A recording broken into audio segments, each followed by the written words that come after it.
what is the highest paid position within the bank at this point in time, in terms of monetary terms? The Chief Executive Officer. Monetary terms, I wasn't looking for the title. We could all guess it was the Chief Executive Officer. Also, that's who it is. Yeah, no, in terms of what is the amount of money, the highest paid salary that is paid within the bank? I have a salary of 500,000. Is that a base salary? I have a base salary of 500,000.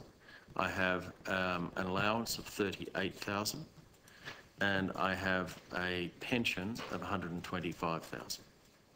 And do you think, I know this is personal, so it may be difficult, but do you think it's appropriate at the time when the country's bust that the state would pay out that type of money?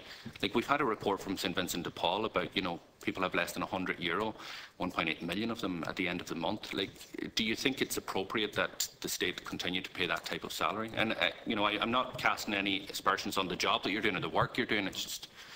There's a point I have to make, and it applies not only to the CEO, but also to staff in the bank in general. We need to be sure that we have people who are capable of doing the kind of job that we need to do in order to maximise return for the bank. And we have to pay the market rate. Well, first of all, I must say that we've had IBRC, the former Anglo-Irish bank, before the committee today, and I think it's astonishing that in the middle of this crisis, when people are really suffering, we've had the St Vincent de Paul report come out just a number of weeks ago telling us how hundreds of thousands of people are finding it very tough to make ends meet at the end of the week, that we have the CEO of a state bank being paid by the Irish taxpayer and being paid €500,000 per annum, a pension of €120,000 and an expense account of €38,000. I think that the Chief Executive, indeed the Chairperson of Anglo-Irish Bank, or what's now called IBRC, just failed to realise the absolute disgust that ordinary people will have at hearing those figures today being presented to the Finance Committee.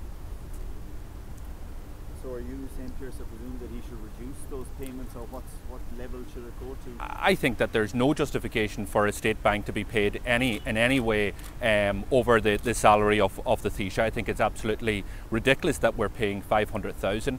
And indeed, when I pressed the chairperson of IBRC for the number of top executives that were there during the nationalisation of Anglo-Irish Bank, how many of them were still there, he wasn't able to provide that information. What we do know is this time last year, 22 of the top 50 people that were involved in the bank at the time of the crash were still employed. 19 of them were earning above 175,000, and it seems that while there's been a clear out within the bank, IBRC, in relation to staff, where they've lost about 75% of their staff that were there at the time of the crash, the chief executives still remain there with their big pensions and with their huge salaries. And I think it's just something that needs to be dealt with if this organisation is to regain the trust of the public.